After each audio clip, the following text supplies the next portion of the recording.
Look at me.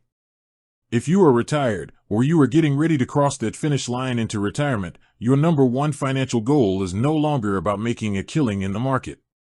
It is about protection. It is about keeping what you have worked 40 years to accumulate. Every single penny counts because you do not have another 40 years of a salary to make up for a massive mistake. Lately, I know you have been seeing the commercials. You have been seeing the ads online for a platform called eToro. They make investing look easy, they make it look social, they make it look like a game. And you are asking yourself, Susie, should I move my hard-earned retirement nest egg over there? What are the risks? I am here to tell you that you need to open your eyes and understand exactly what you are dealing with, because what you don't know absolutely can hurt you. eToro is what we call a fintech platform. It is a digital brokerage. And while it has millions of users worldwide, it was built for young, aggressive traders who want to take big risks. It was not built for a 65-year-old who needs stable income and maximum security. Let's talk about the biggest fear you have right now, losing your money to a scam or a platform collapse. You want to know, is my money safe? eToro is a legitimate company. They are regulated by major entities like the SEC and FINRA here in the United States, and the FCA in the UK. They aren't some fly-by-night operation running out of a basement. But here is the problem. Just because a platform is legal does not mean the way people use it is safe for your retirement. The most prominent feature on eToro, the thing they advertise everywhere, is something called copy trading. It sounds beautiful, doesn't it? You look at a dashboard, you see a list of popular investors who claim they made 40% or 50% returns last year, and with one click of a button, the system automatically copies their trades using your money. You think, wow, I can just sit back and let this expert manage my money for free. Stop right there. Think about this. Who are these popular investors you are copying? Are they certified financial planners?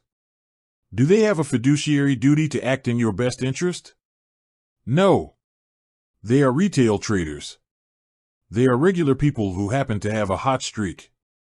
And a hot streak in a roaring market does not make someone a financial genius. When you copy a trader, you are handing over the steering wheel of your retirement vehicle to a stranger.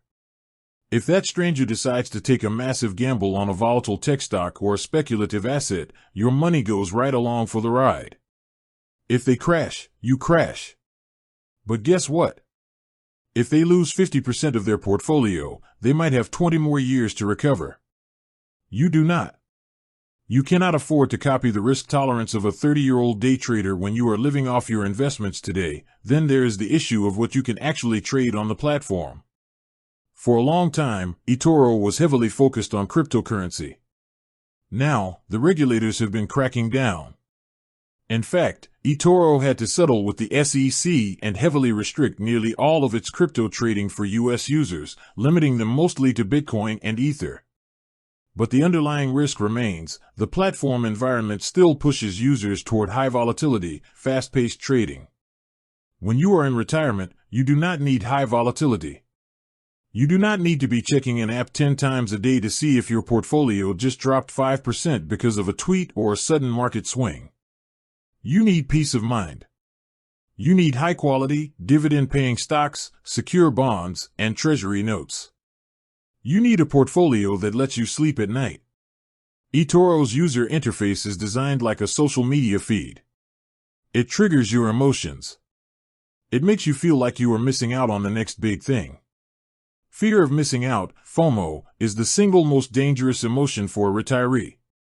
It drives you to make impulsive decisions with money you cannot afford to lose. Another hidden risk that people completely overlook is the lack of traditional, human customer support.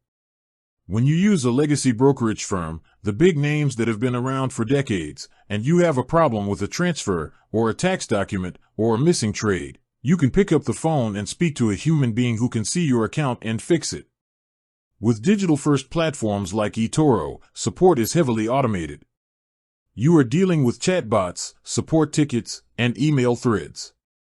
If there is a glitch, or if your account gets locked during a major market downturn, you are stuck waiting for an email response while the market is crashing. For someone who relies on monthly distributions from their account to pay for groceries, utilities, and healthcare, that level of helplessness is an absolute nightmare. So, what is the actionable takeaway here? What do you need to do right now to protect yourself? If you already have an eToro account, or if you were seriously thinking about opening one, I want you to pause. If you want to use eToro with a tiny amount of mad money, maybe $1,000 or $2,000 that you could literally set on fire and it wouldn't change your lifestyle one bit, fine. Use it to learn, play around with the interface, treat it like entertainment, but your serious retirement money? The money that represents your safety, your shelter, your dignity? Keep it far away from social trading platforms. Move it to, or keep it in, a traditional, low-cost, established institutional custodian. Place it in a standard IRA or brokerage account where the focus is on long-term wealth preservation, broad diversification through index funds, and actual human customer service.